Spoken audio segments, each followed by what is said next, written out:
నమస్తే, welcome back to my channel. నేను last time video పెట్టినప్పుడు ఒకరు నాకు కామెంట్ పెట్టినారనమాట. Whether how much trust you have in the insurances companies అలా అని. ఒకటి చెప్తాను, కారు ఉందా, కారు దగ్గర మనకు ఒక ఎయిర్ బ్యాగ్ అనేది, ఒక ఫెసిలిటీ అనేది ఉందన్నమాట.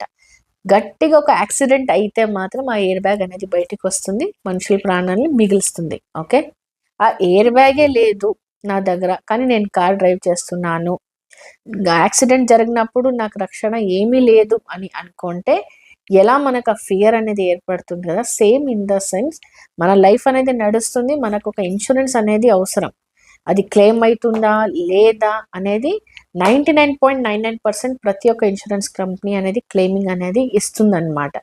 బట్ బై సమ్ సర్కమ్స్టెన్సెస్ మీరు ప్రీమియం కట్టలేదో, మరి ఏదో సమ్ అదర్ సర్కమ్స్టెన్సెస్ ఉంటే మాత్రమే ఇన్సూరెన్స్ కంపెనీస్ ద్వారా మనకు ప్రాబ్లమ్స్ అనేది వస్తాయి. లేకుంటే క్లెయిమింగ్ అనేది 100% జరుగుతుంది ప్రతి ఒక్క ఇన్సూరెన్స్ కంపెనీ నుంచి. I think you got the answer. Air bag ఎలా అవసరం, మనకు కూడా ఇది అవసరం అనేది. Thank you.